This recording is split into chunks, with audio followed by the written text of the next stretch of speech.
warahmatullahi wabarakatuh.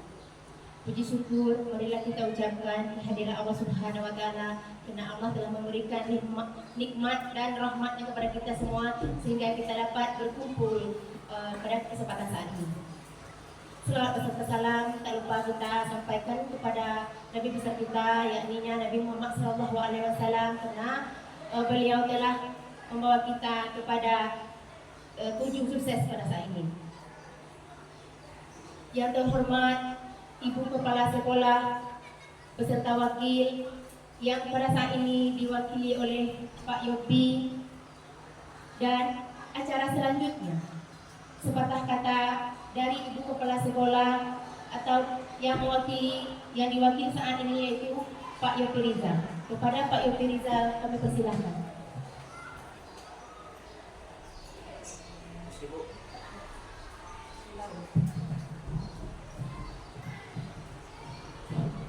Assalamualaikum warahmatullahi wabarakatuh. Alhamdulillahirabbil alamin. Puji syukur kita panjatkan kepada Allah Subhanahu wa taala. Pada kesempatan ini kita masih diberikan nikmat sehat. Selawat beserta salam tak lupa pula kita berselawat kepada junjungan Nabi besar kita Muhammad SAW. Yang kami hormati Bapak Ibu yang hadir pada pagi hari ini, dan teristimewa kepada Bapak Ibu Guru CGP Angkatan 9 Kabupaten Pesisir Selatan tahun 2023. Bapak Ibu, saya mewakili kepala sekolah dalam kegiatan sosialisasi budaya positif di sekolah kita, yang insya Allah nantinya akan disampaikan oleh para guru, calon guru penggerak Angkatan 9 bersama-sama dengan kita nanti insya Allah. Mari nanti Bapak Ibu kita dengar bersama apa informasi-informasi penting terkait dengan budaya positif yang bisa kita terapkan di sekolah kita. Nah, di sini nanti sama-sama juga kita memahami betul dan bisa mengimplementasikannya di dalam program kelas kita masing-masing. Jadi dari saya sebagai perwakilan dari kepala sekolah, mungkin itu saja yang bisa dapat saya sampaikan. Semoga kegiatan kita ini bisa berjalan dengan hikmat, dengan efektif dan efisien. Terima kasih. Assalamualaikum warahmatullahi wabarakatuh.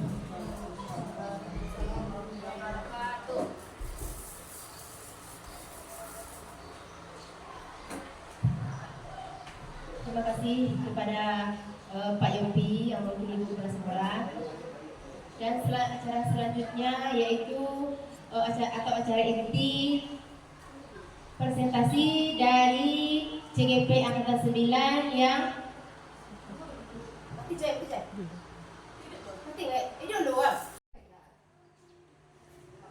baiklah, kita masuk acara inti yaitu sosialisasi budaya positif dari Bu Sobilah Hermita CGP Angkatan 9 dari SMP 3 Ranah Hampe Bulutapan.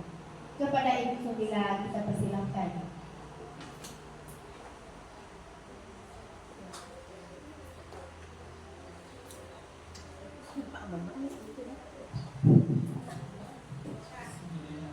Assalamualaikum warahmatullahi wabarakatuh. Waalaikumsalam warahmatullahi wabarakatuh. Terima kasih sebelumnya kepada teman-teman yang sempat hadir dan mau menghadiri undangan kami, yaitu dalam rangka diseminasi budaya positif. Selawat serta salam tak lupa kita kirimkan kepada Nabi Muhammad SAW, berkat beliau kita bisa menuju jalan yang benar pada pagi hari ini. Saya tidak memanjangkan kata-kata pengantarnya, kita tumpangin aja pada moderator. Saya masuk aja ya acara inti pada pagi hari ini, yaitu saya akan mencoba menyampaikan budaya positif, yang mana materi ini sebelumnya kami dapatkan di pelatihan guru penggerak. Kemudian pada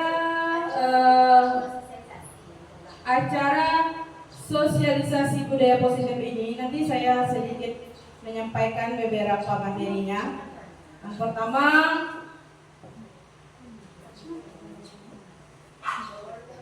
tujuan dari budaya positif. Yang pertama, tujuannya di sini menurut Ki Hajar Dewantara, yang pertama tujuan pendidikan adalah menuntun segala kodrat yang ada pada anak-anak agar mereka dapat mencapai keselamatan dan kebahagiaan yang setinggi-tingginya, baik sebagai manusia maupun sebagai anggota masyarakat. Oleh sebab itu, pendidik itu harus dapat menuntun tumbuh atau hidupnya kekuatan kodrat yang ada pada anak-anak agar dapat memperbaiki lakunya atau sikapnya, bukan dasarnya hidup dan tumbuhnya kekuatan kodrat. Itu tujuan daripada pendidikan menurut Ki Hajar Dewantara. Kemudian di dalam budaya positif itu adalah di sekolah yang berpihak pada murid agar mereka dapat berkembang menjadi perilaku atau pribadi yang kritis, penuh hormat dan bertanggung jawab sesuai dengan profil pelajar Pancasila.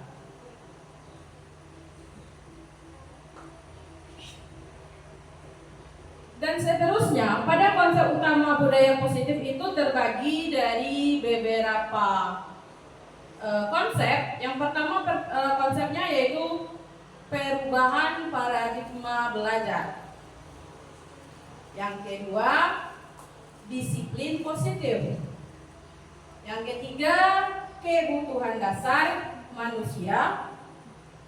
Dan yang keempat, memotivasi perilaku manusia. Kemudian berikutnya, restitusi posisi kontrol guru. Terus keyakinan kelas, dan yang terakhir adalah segitiga restitusi. Kami lanjut ke berikutnya. Dalam budaya positif tersebut ada yang namanya perubahan paradigma belajar.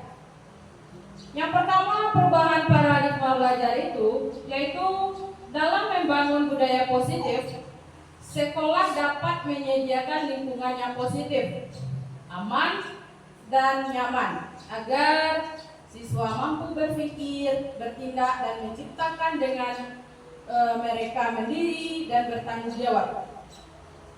Kemudian yang kedua, disiplin berkaitan dengan kontrol guru terhadap siswa. Di sini maksudnya adalah disiplin berkaitan kontrol terhadap siswa itu, kita sebagai seorang pendidik, kita harus mengontrol terhadap siswa kita, apakah perilaku ataupun tingkah daripada anak kita itu, apakah dia mengarah positif atau malah sebaliknya. Itu kita sebagai guru. Selanjutnya, yang kedua yaitu disiplin positifnya ada apa makna disiplin positif tersebut. Makna dari disiplin positif, kita lihat maknanya. Kita mengetahui yang pertama, disiplin adalah kemampuan memerintah diri sendiri dalam mengontrol dan menguasai diri untuk memilih.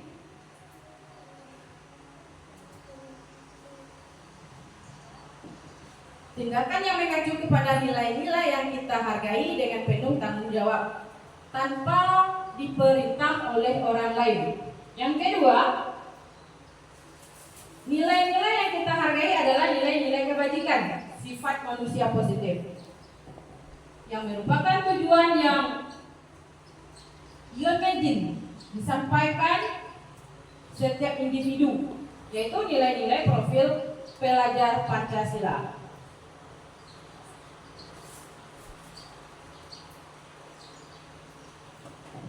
Kemudian yang ketiga yaitu kebutuhan dasar manusia.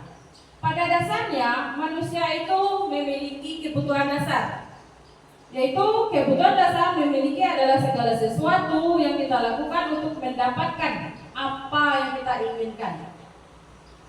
Seluruh tindakan yang kita lakukan memiliki tujuan tertentu, dan semua usaha terbaik yang kita lakukan adalah dalam rangka agar kebutuhan dasar kita terpenuhi dengan baik.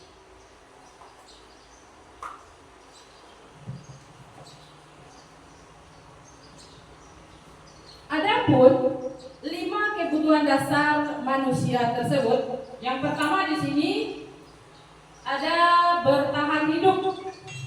Maksudnya di sini adalah dalam bertahan hidup itu kita membutuhkan seperti makanan, pakaian, tempat tinggal, keamanan, serta kesehatan.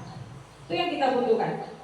Yang kedua yaitu kebutuhan dasar manusia yaitu kasih sayang dan rasa diterima.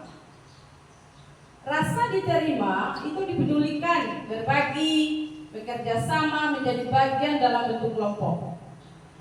Maksudnya di sini apa? Apabila kita dalam bergaul, bersosialisasi dengan masyarakat atau di dalam lingkungan sekolah, kita merasa disayang dan kita diterima oleh masyarakat tersebut. Kemudian yang ketiga, ada penguasaan. Di sini maksudnya adalah penguasaan itu terdiri dari harga diri, keinginan untuk yang dianggap. Kemudian penguasa itu memimpin, mempunyai prestasi, ingin diakui dan didengar. Itu penguasa. Kemudian yang keempat ada kebebasan.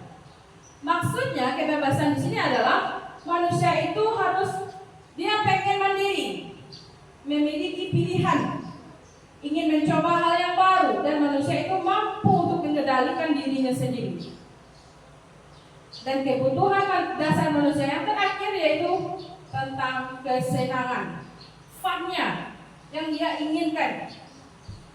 Di sini ada beriman, ada humor, antusiasme dan tertawa. Itu kebutuhan dasar daripada manusia yang harus dipenuhi. Selanjutnya, pada kebutuhan dasar manusia tersebut ada kasus. Di sini ada kasus Bu Ria adalah guru kelas 7 di SMP Permai. Sedang bingung menghadapi ulah salah satu muridnya di kelas, yaitu bernama Agus. Beberapa anak telah datang mengeluhkan Agus yang seringkali meminta bekal makan siang mereka dengan paksa. Jika kita menghadapi situasi seperti Bu Ria ini, kira-kira apa yang kita lakukan? Marah, Bu. Mendekati anak, Bu. Marah, mendekati anak. Ya, betul sekali, Bu. Kita marah. Kenapa kita marah? Karena aduan dari temannya tadi. Dan kita melihat juga, kenapa si Agus ini ngambil barang temannya. Ada aduan sama kita, jadi kita marah. Spontan kita marah. Kemudian menurut kita, kira-kira apa alasan Agus itu membuat hal tersebut terjadi dan mengganggu temannya? Mungkin salah satu kebutuhan dasarnya tidak terpenuhi, Bu.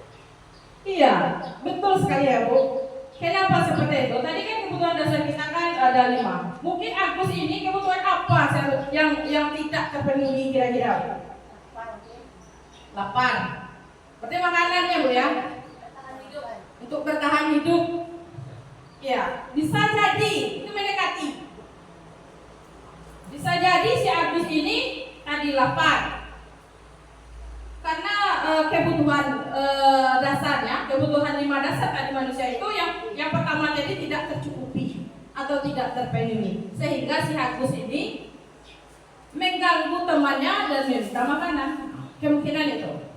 Oke, kita lanjut ke yang berikutnya. Dalam konteks penerapan disiplin positif, Ibu Ria sebaiknya mencari tahu terlebih dahulu alasan Agus melakukan tindakan tersebut agar mengetahui kebutuhan mana yang sedang berusaha dipenuhi Agus. Maksudnya apa? Dari kasus ini kita melihat Agus itu memenuhi kebutuhannya bagian mananya. Kita lihat itu. Dan Bu Ria harus menganalisa dari permasalahan tersebut. Yang pertama, apakah Agus itu lapar dan orang tuanya tidak membawakan bekal makan siangnya? Itu bisa saja. Kemudian yang kedua, kita lihat lagi, apakah teman Agus dan apakah Agus ini mencari perhatian terhadap teman-temannya? Itu untuk memenuhi kebutuhannya. Kemudian yang ketiga, apakah dia merasa hebat karena temannya jadi takut dan menuruti keinginannya? Dia mempunyai kekuasaan, mempunyai power. Dia merasa seperti itu. Kemudian yang keempat, Agus merasa bosan dengan bekal yang dia bawa orang tuanya karena bekalnya mungkin itu saja. Jadi dia hanya ingin kebebasan saja. Yang terakhir, Agus hanya iseng dan dia menikmati ekspresi wajah temannya yang kesal.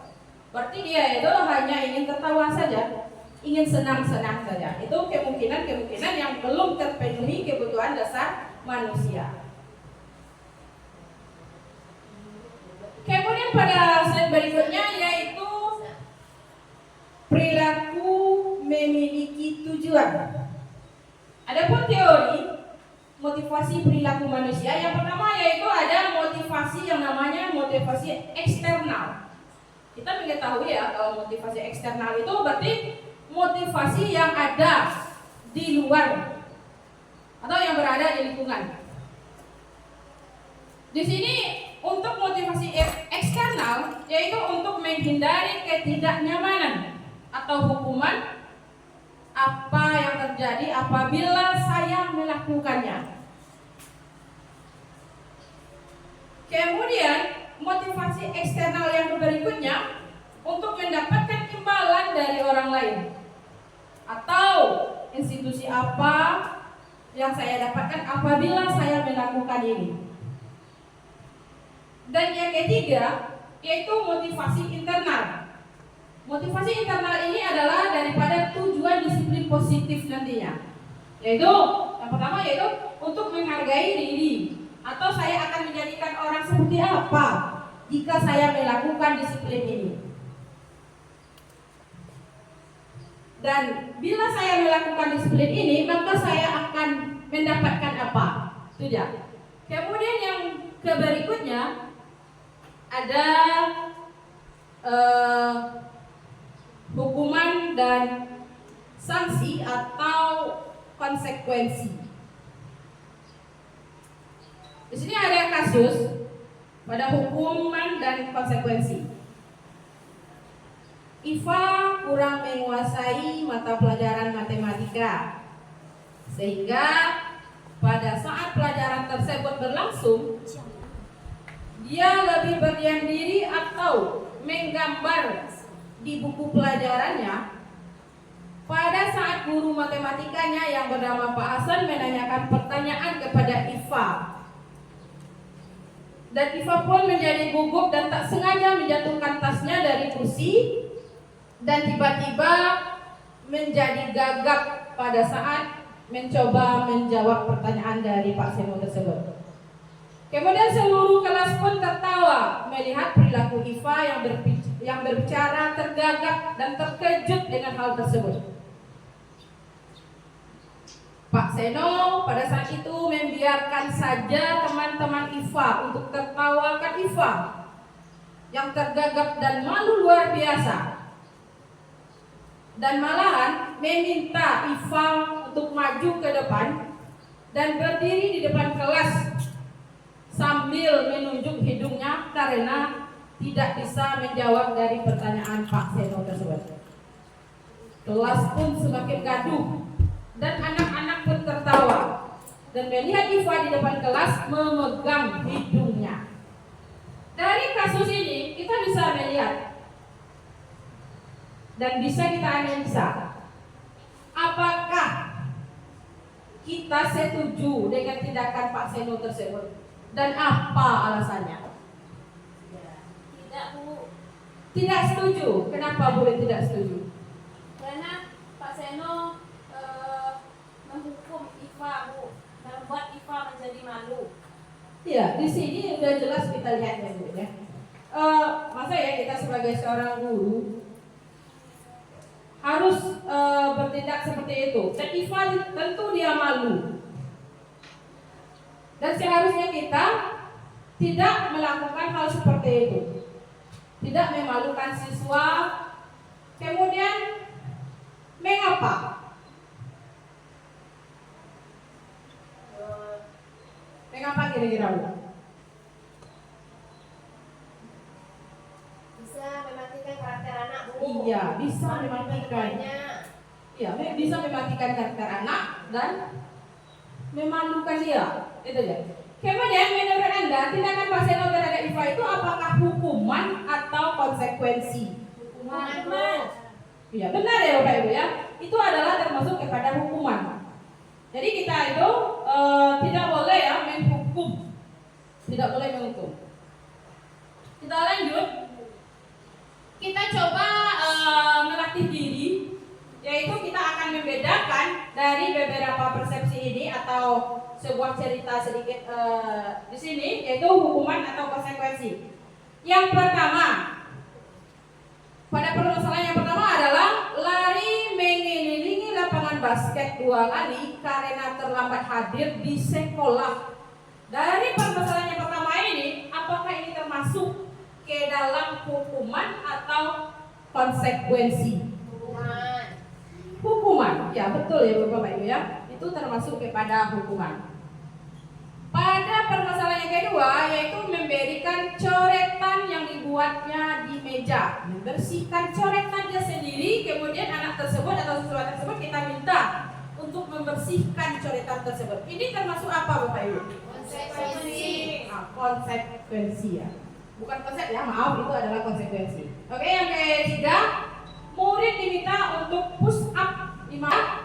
Murid diminta untuk push up 15 kali karena tidak menggunakan masker di sekolah atau ke sekolah. Itu termasuk apa? Hukuman. Termasuk ke hukuman. Seharusnya kalau anak itu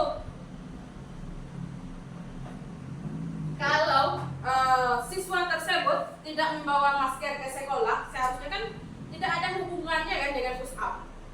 Apalagi push upnya 15 kali. Itu termasuk hukuman. Kalau konsekuensinya adalah kalau kita kasih kepada anak tersebut, kira-kira apa yang perlu kita kasih Bapak Ibu?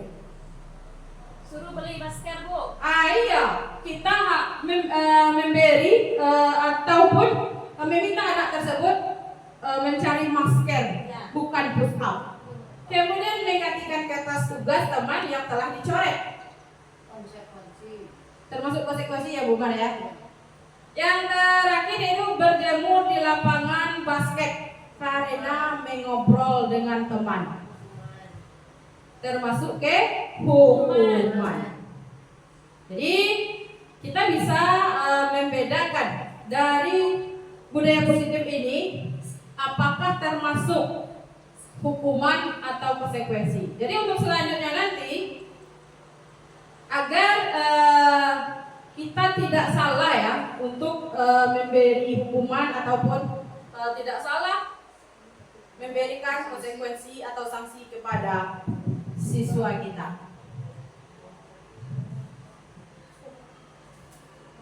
Kemudian di sini ada 5 posisi kontrol guru. Ini Bapak Ibu ya. Ini ternyata guru itu memiliki kontrol. Yang pertama ada sebagai posisi penghukum. Kemudian guru tersebut berada pada posisi pembuat rasa bersalah. Yang ketiga guru itu berada pada kontrol posisi berteman. Yang keempat yaitu sebagai pemantau. Dan yang terakhir, yang kelima, guru itu bisa jadi sebagai manajer. Maksudnya di sini apa Bapak Ibu? Nanti kita sebagai guru itu bisa berada di posisi mana kita dari kelima posisi ini. Contohnya kita lihat pada slide berikutnya. Di sini ada tabel, yaitu ada di sini motivasi, ada tadi motivasi eksternal dan motivasi internal. Yang pertama motivasi itu ada guru berbuat ataupun di sini permasalahannya yaitu pada motivasi internal ada yang namanya identitas gagal. Dan pada identitas gagal ini perilaku kontrol yang negatif. Artinya apa? Kontrol kita itu tidak sesuai dengan apa yang kita pelajari tentang budaya positif. Yang pertama ada sebagai penghukum. Kemudian kalau andaikan kita berada di posisi penghukum, misalkan dengan kalimat menghardik atau menunjuk-nunjuk atau menyakiti, menyindir, itu tidak boleh, atau itu adalah termasuk pada identitas yang gagal. Berikutnya, identitas yang gagal itu yang kedua yaitu membuat orang merasa bersalah. Di sini misalkan berceramah menunjukkan kekecewaan yang mendalam, kita mengiba-iba. Kemudian ada identitas keberhasilan atau yang dimaksud dengan identitas yang sukses. Jadi 5 perilaku kontrol positif ini, yang pertama yang dianggap berhasil itu yaitu kita sebagai teman. Bagaimana kita sebagai temannya? Yaitu yang pertama misalkan membuat alasan-alasan untuk murid-muridnya. Contohnya gimana? Jika suatu seseorang atau siswa kita membuat suatu kesalahan, kita boleh memberi nasihat itu berada sebagai temannya. Kemudian identitas keberhasilannya itu ada sebagai pemantau atau kita menghitung dan mengukur. Itu pemantau. Kemudian kontrol diri sebagai manajer, yaitu mengajukan pertanyaan-pertanyaan seperti pertanyaan apa yang kita aju, apa yang kita yakini, apakah kamu yakin hal tersebut. Itu sebagai manajer. Kemudian kalau kamu meyakininya, maukah kamu memperbaiki hal tersebut? Kita yakini lagi. Kalau kamu memperbaikinya, jadi kira-kira hal tersebut akan menggambarkan apa tentang dirinya. Itu sebagai manajer. Jadi kita dari tabel ini kita bisa melihat kita itu nantinya jika kita dihadapi suatu permasalahan yang ada pada siswa, kita bisa memantau diri kita. Kita kira-kira itu sudah berada di posisi yang bagaimana? Apakah kita itu udah termasuk sukses dalam memposisikan diri kita sebagai guru atau gagal? Kemudian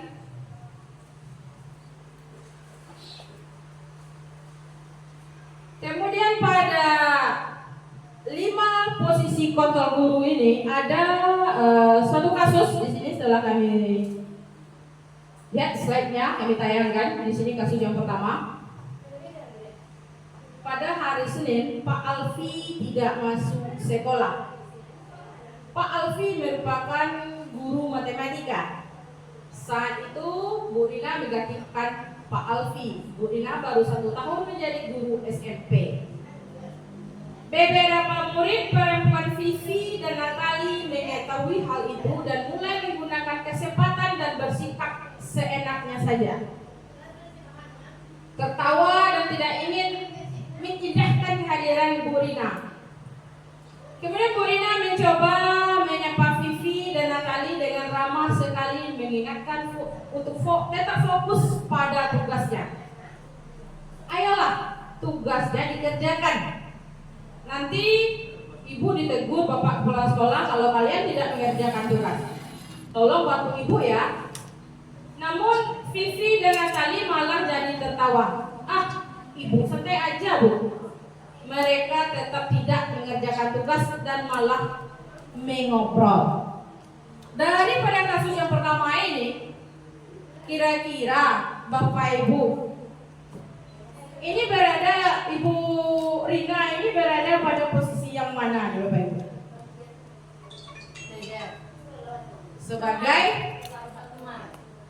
Sebagai teman ya Pak Ibu ya. Di sini ada kalimat, ayolah tugasnya dikerjakan. Jadi ibu itu berusaha menjadi teman. Kira-kira kalau udah menjadi teman itu, apakah posisi kontrol kita pada identitas berhasil atau gagal? Pada identitas berhasil ya Pak Ibu ya. Karena kita menjadi teman. Jadi karena kita berteman, jadi dia menghargai kita. Jadi anak itu sedikit berubah. Kemudian pada kasus yang kedua, Anto dan Dina sedang bermain bersama di lapangan basket dan tiba-tiba terlibat dalam sebuah pertengkaran adu mulut. Dino pun menjadi emosi dan mengadakan kontak konflik fisik. Kemudian menarik kemeja Anto dengan kasar sampai 3 kancingnya terlepas. Pada saat itu guru piket langsung melerai mereka dan membawa mereka ke ruang kepala sekolah. Ibu Suti sebagai kepala sekolah berupaya menenangkan keduanya, terutama Dino. Dino, sepertinya kamu saat ini sedang marah sekali. Mendengar itu, Dino pun mengalir bercerita tentang kekesalan hatinya. Ibu Suti pun melanjutkan bahwa membuat kesalahan adalah hal yang manusiawi dan bahwa mempertahankan diri adalah hal yang penting. Namun, meminta Dino memikirkan cara lain yang mungkin lebih efektif, yang lebih baik. Karena saat ini Dino berada di ruang kepala sekolah. Ibu Suti melanjutkan bertanya tentang keyakinan sekolah yang telah disepakati, serta apakah Dino bersedia memperbaiki kesalahan yang telah dilakukan terhadap Anto. Kemudian Dino pun akhirnya perlahan mengangguk. Kemudian Ibu Suti berbalik bertanya kepada Anto, hal apa yang dilakukan Dino untuk memperbaiki masalah? Dan Anto menjawab, saya perlu kancing saya diperbaiki Bu. Ibu saya akan sangat marah kalau melihat kancing baju saya sampai copot kancing begini. Ibu Suti pun kembali bertanya kepada Dino, apakah yang akan dilakukan untuk menggantikan 3 kancing Anto tersebut. Dari kasus 2 ini, Bapak Ibu, Ibu Suti ini kira-kira berada di mana itu Bapak Ibu? Kalau kita masukkan ke 5 posisi kontrol itu. Sebagai manajer ya Bapak Ibu ya. Itu sebagai manajer.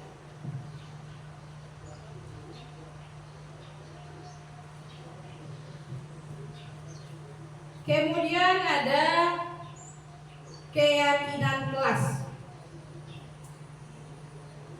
Di sini Bapak Ibu mungkin udah mengerti atau udah paham tentang keyakinan kelas. Udah pernah mencoba Ibu, Bapak Ibu tentang keyakinan kelas? Mulai mencoba Bu. Oh, Ibu sudah mulai mencoba ya Bu ya. Ya, itu bagus ya Bu ya. Di sini kita lihat terlebih dahulu yang dimaksud dengan keyakinan kelas itu. Di sini adalah keyakinan kelas adalah nilai-nilai kebajikan atau prinsip-prinsip universal yang disepakati bersama secara universal lepas dari perbedaan agama, suku, negara, dan bahasa. Artinya di sini adalah keyakinan kelas itu adalah yang bersifat universal, itu bersifat umum. Dia bersifat umum, Bapak Ibu. Kemudian dari keyakinan kelas ini menurut Gosen, ini suatu keyakinan akan lebih memotivasi seseorang dari dalam intrinsik, dari dalam diri seseorang. Seseorang akan lebih bersemangat untuk menjalankan keyakinannya daripada hanya sekedar mengikuti peraturan. Artinya apa? Artinya keyakinan itu harus keluar, harus ada dari dalam diri kita, dari dalam diri anak. Jadi dia tidak hanya mengikuti sekedar peraturan saja, tapi dia sudah ada di dalam dirinya. Itu dia. Kemudian pada budaya positif ini ada yang namanya budaya positif lingkungan, ada keyakinan kelas, dan ada peraturan kelas. Di dalam peraturan kelas itu di atasnya ada keyakinan kelas. Biasanya kan kita kan ada namanya peraturan kelas. Kemudian ada kita rubah atau kita naikkan ke atas lagi menjadi keyakinan kelas. Setelah keyakinan kelas itu, kemudian kita lebih naik levelnya lagi menjadi lingkungan positif. Itu namanya lingkungan positif. Apabila lingkungan positif ini kita terapkan dan telah kita laksanakan, itu ada namanya budaya positif. Dan budaya positif itu mencakupi tiga level, yaitu tadi ada level lingkungan positif, keyakinan kelas, dan peraturan kelas.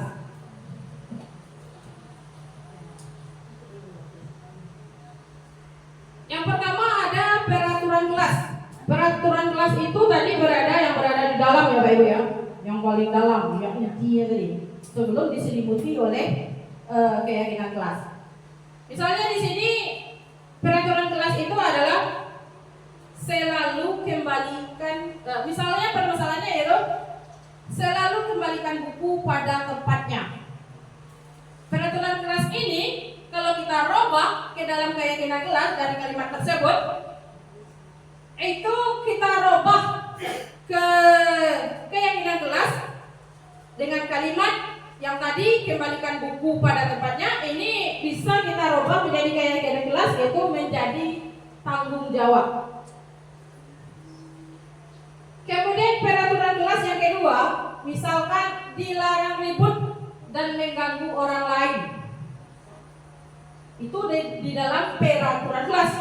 Dan kita robah lagi ke dalam bentuk keyakinan kelas, yaitu kita robah kalimat yang lebih positif, yaitu menghormati orang lain dan diri sendiri. Kemudian yang ketiga peraturan kelas yaitu tidak boleh terlambat. Tidak boleh terlambat. Kata tidak boleh terlambat itu kita robah menjadi disiplin apabila kita masukkan kepada keyakinan kelas. Itu menjadi disiplin. Yang keempat, dilarang melakukan bully. Kita rubah lagi ke yang lebih positif menjadi menghormati orang lain. Yang kelima, peraturan kelasnya jangan berlari di kelas.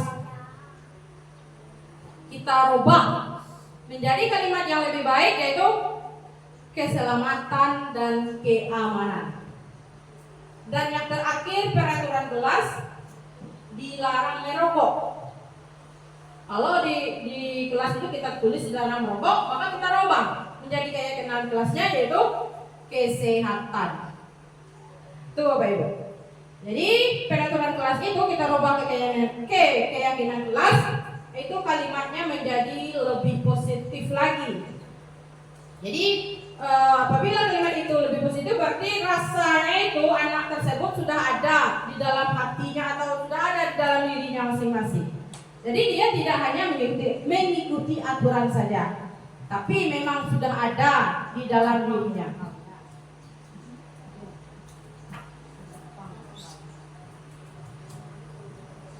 Kemudian pada keyakinan kelas ada cara membentukkannya suatu keyakinan kelas. Yang pertama, keyakinan kelas bersifat lebih abstrak daripada peraturan yang lebih rinci dan konkret. Yang kedua, keyakinan kelas berupa pernyataan yang universal. Yang ketiga, pernyataan keyakinan kelas dibuat dalam bentuk positif. Yang keempat, keyakinan kelas hendaknya tidak terlalu banyak sehingga mudah diingat dan dipahami. Dan yang kelima, keyakinan kelas sebaiknya bisa diterapkan di lingkungan tersebut. Apakah bisa atau tidak ya? Dan yang keenam, semua warga kelas ikut berkontribusi dalam pembuatan keyakinan kelas. Artinya apa Bapak Ibu? Semua siswa yang berada di kelas itu harus memberikan suatu pernyataan. Tidak boleh pernyataan tersebut hanya mewakili. Itu tidak. Jadi keyakinan kelas itu kita buat harus persetujuan secara bersama-sama warga kelas tersebut. Itu untuk strategi ataupun cara membentukkan suatu keyakinan kelas.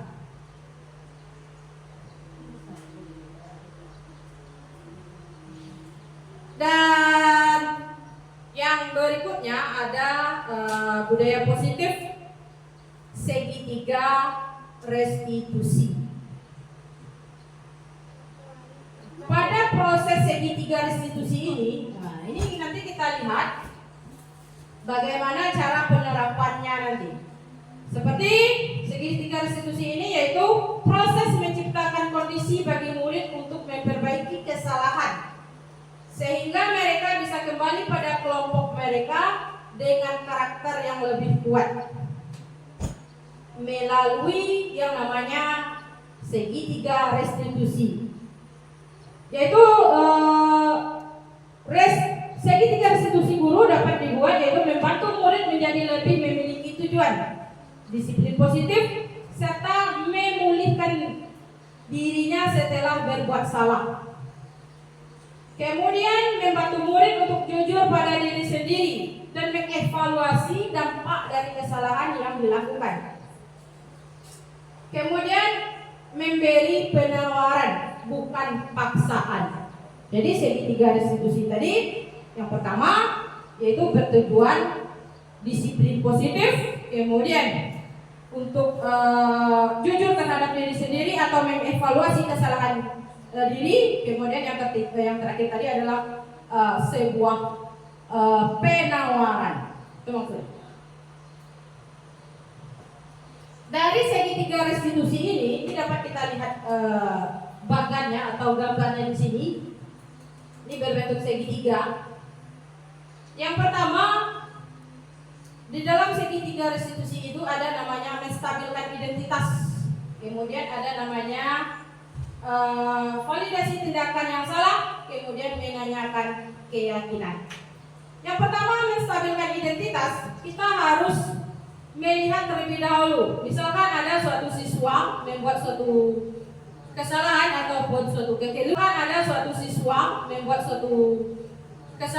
ataupun suatu kekeliruan, kita terlebih dahulu membiarkan anak tersebut lebih tenang.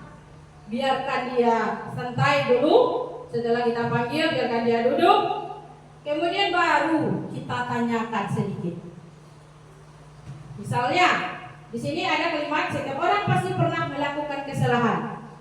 Jadi kita tanyakan kepada anak tersebut dulu. Seakan-akan kita pernah atau kita bercerita kepada anak tersebut kita pernah melakukan kesalahan yang sama. Kemudian kita masuk ke validasi tindakan yang salah. Misalkan kamu tentunya punya alasan mengapa melakukan hal tersebut. Ataupun adakah cara yang lebih efektif untuk mendapatkan apa yang kamu butuhkan? Maksudnya apa? Di sini misalkan ada cara yang lebih efektif. Maksudnya ada tidak cara yang lebih baik lagi selain ini? Selain kamu berantem, selain kamu mengganggu. Itu termasuk validasi. Yang ketiga ada yang namanya menanyakan keyakinan. Karena di suatu kelas tadi udah ada keyakinan kelas karena sudah dibentuk, jadi kita peringatkan kembali kepada siswa kita. Misalkan keyakinan kelas apa yang telah kita sepakati. Jadi anak tersebut merenungkan kembali bahwa kita telah melaksanakan keyakinan kelas dan pasti anak tersebut sudah tahu bagian mana yang telah ia langgar. Seperti kamu ingin menjadi orang apa? Seperti apa nantinya? Jika kamu begini, jika kamu begitu, kita tanyakan. Itu termasuk menanyakan keyakinan kelas.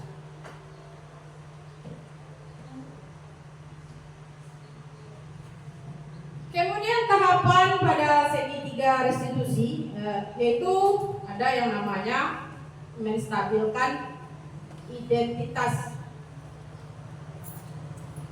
Pada menstabilkan identitas, yaitu berbuat salah itu tidak apa-apa. Seperti selanjutnya, tidak ada manusia yang sempurna. Ibu juga pernah melakukan kesalahan seperti itu. Kita bisa menyelesaikan masalah ini. Kita gunakan bahasa seperti itu. Kemudian, misalkan lagi, ibu tidak tertarik untuk mencari siapa yang salah, tapi ibu ingin mencari solusi dari permasalahan ini. Itu tahapannya. Dan tahapan terakhir dari segitiga restitusi ini, yang terakhir itu kamu berhak merasa begitu. Bisa kita tanyakan hal-hal seperti itu untuk menstabilkan identitas permasalahan yang dilakukan oleh anak kita. Kemudian tahapan yang kedua ya pada segitiga restitusi, yang kedua yaitu memvalidasi tindakan yang salah. Tindakan apa yang salah yang dilakukan oleh anak tersebut. Misalkan kita menanyakan kalimat seperti ini, kamu pasti punya alasan mengapa melakukan hal itu, melakukan hal salah ini. Kita tanyakan seperti itu. Yang kedua, padahal kamu bisa melakukan hal yang lebih buruk dari ini ya. Yang ketiga, kamu patut bangga pada dirimu sendiri karena melindungi sesuatu yang sangat penting buat kamu. Itu bisa kita tanyakan untuk memvalidasi tindakan salah yang dilakukan oleh siswa. Dan tahapan yang berikut yaitu pada segitiga restitusi atau tahapan yang terakhir, yaitu menanyakan keyakinan. Menanyakan keyakinan yang telah kita sepakati secara bersama. Misalkan, apa yang kita percaya sebagai kelas atau keluarga? Maksudnya apa? Keyakinan kelas apa yang telah kita sepakati tadi?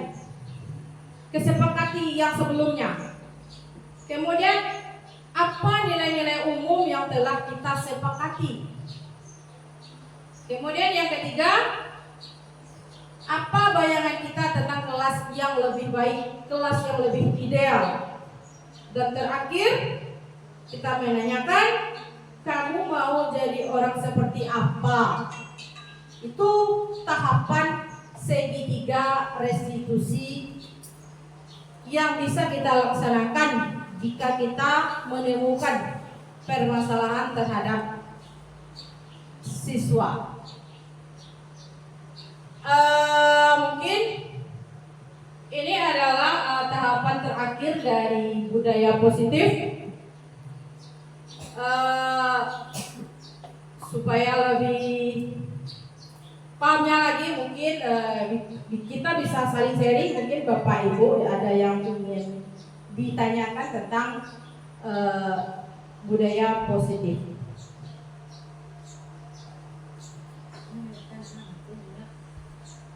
Bu, Ya Bu, ada apa Bu? Ayo ada pertanyaan? mungkin di sini saya tidak menanyakan apa, kita sebetulnya sharing aja ya Bu ya. Iya Bu. Ini ingin berbagi pengalaman juga Ibu. Saya kemarin itu pernah mendapat kasus seorang siswa itu selalu mengganggu temannya. Ini perlawan jenis ini Bu ya.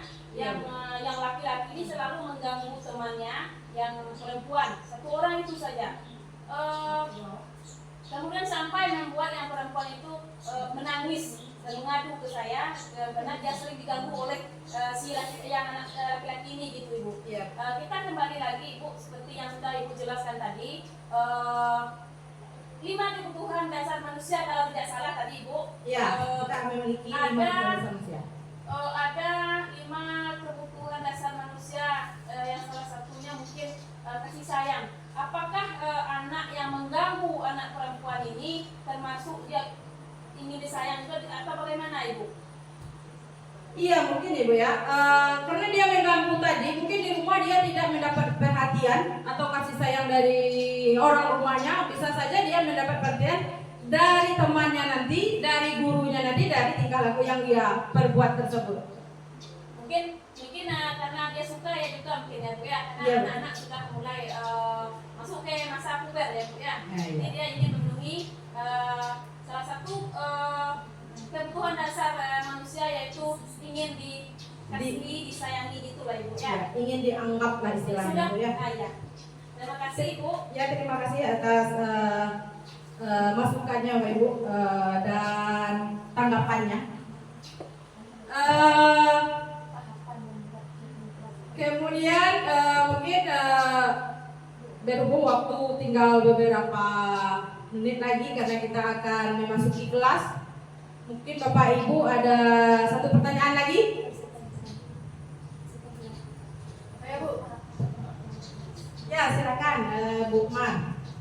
Tadi kita mengatakan bahwasanya kita harus membuat keyakinan kelas. Ya keyakinan kelas. Kemudian ada tingkat dan selanjutnya. Oh iya. Oke. Apakah keyakinan kelas itu yang kita bikin tentu kan berbeda-beda.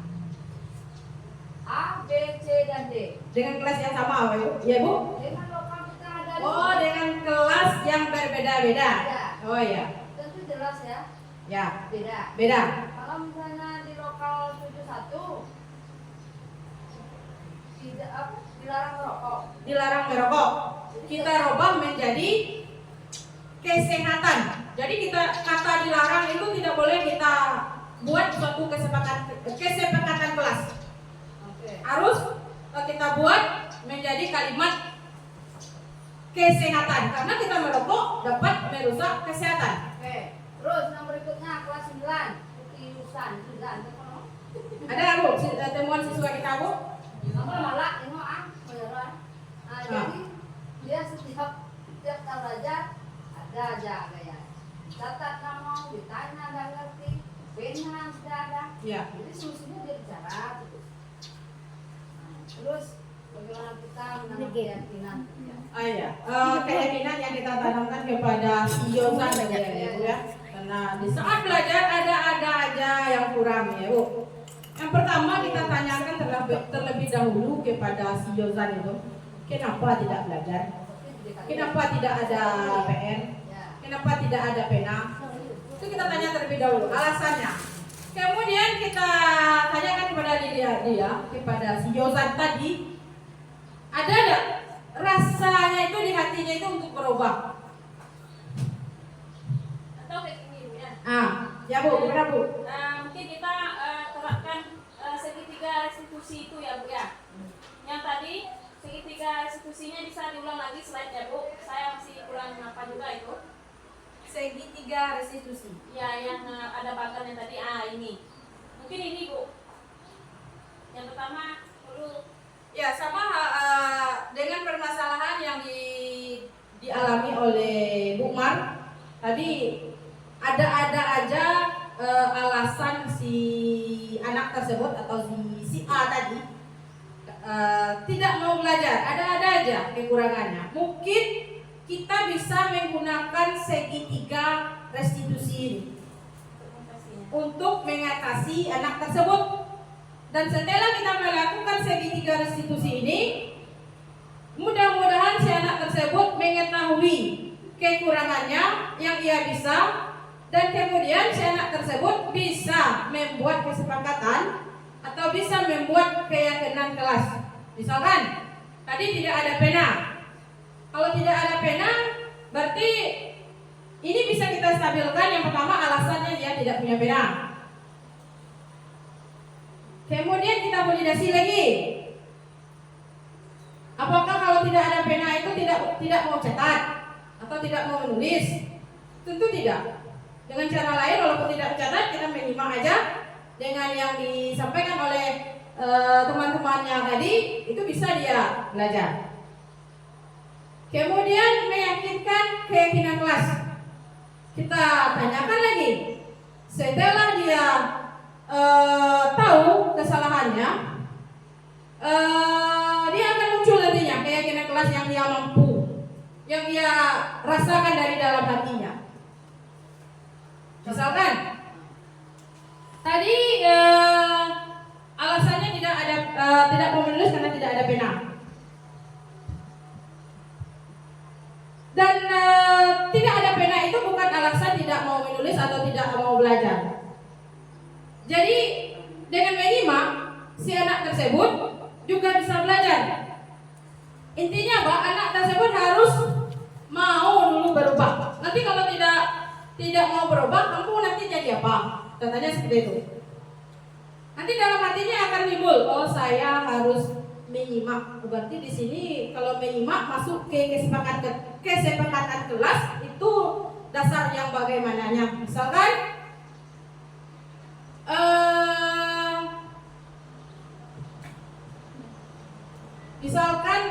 masuk ke menghargai. Misalkan masuk menghargai, itu keyakinan kelasnya. Kenapa masuk ke menghargai? Karena dia tadi, si anak tersebut sudah mau menyimak atau sudah mau belajar tanpa ada pena saja. Itu pena. Melalui guru atau dari pendapat-pendapat temannya yang membaca informasi di buku, misalkan. Itu Ibu ya. Mungkin hanya itu aja yang dapat saya sampaikan pada kesepakatan kali ini. Sebelumnya kami mohon maaf atas kesalahan. Kami ucap Assalamualaikum warahmatullahi wabarakatuh. Waalaikumsalam warahmatullahi wabarakatuh.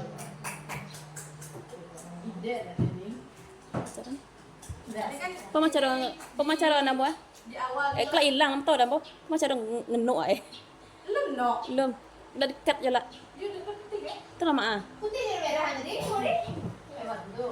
Takut boh. Bukaannya ada 7 menit tadi. Iya mas. Saya ambil aja lempar. Putih kah? Tajuk. Kah.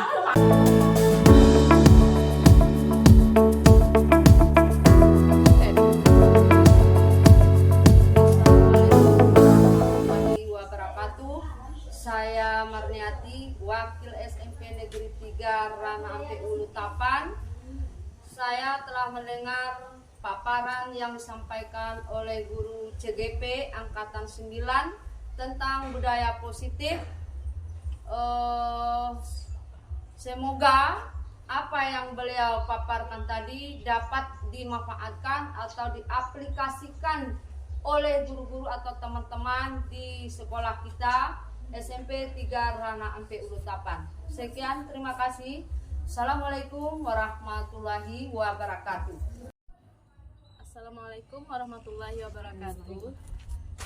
Saya Nova Yulita Firda, guru IPA SMP Negeri 3 Rana Ampe Hulu Tapan. Saya merasa dengan adanya sosialisasi dari CGP Angkatan 9 tentang budaya positif, saya merasa terbantu sekali dan paham, dan saya akan menerapkannya untuk menghadapi anak-anak di SMP 3 Ranapek Hulu Tapan.